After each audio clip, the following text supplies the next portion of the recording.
Hi అందరికీ, ఈరోజు నేను చల్లచారు బజ్జీ చేస్తున్నాను. నేను ఇక్కడ 3 కప్స్ పెరుగు తీసుకున్నా. దీన్ని బాగా చిలుకోవాలి. 2 గ్లాస్ అంత వాటర్ తీసుకోవాలి. తర్వాత ఒక బౌల్ అంత శనగపిండి తీసుకున్నా. శనగపిండి అంటే బేసన్ పిండి అండి. దీనిలో కొంచెం కారం, ఉప్పు, కొన్ని వాటర్ వేసుకొని అల్లం పేస్ట్ కూడా వేసుకొని కలుపుకోవాలి.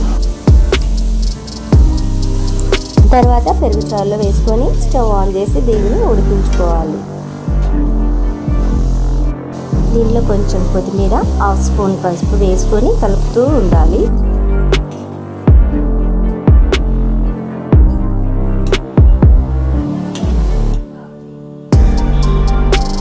ఇప్పుడు పెరుగు చారు మసిలింది కదా, ఇప్పుడు తాలింపు వేసుకోవాలి. స్టవ్ ఆన్ చేసి కడాయి పెట్టుకొని 3 స్పూన్స్ ఆయిల్ వేసుకోవాలి. ఆవాలు, మెంతులు, జీలకర్ర, పచ్చిమిర్చి, ఎండుమిర్చి, ఆనియన్స్ వేసుకోవాలి. ఆనియన్స్ ఎక్కువ వేంపనవసరం లేదు.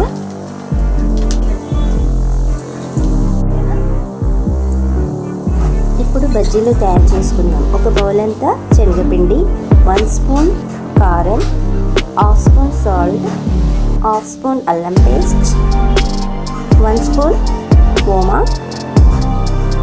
కొంచెం పసుపు, కొద్దిగా సోడా, కొన్ని వాటర్ వేసుకొని కలుపుకోవాలి.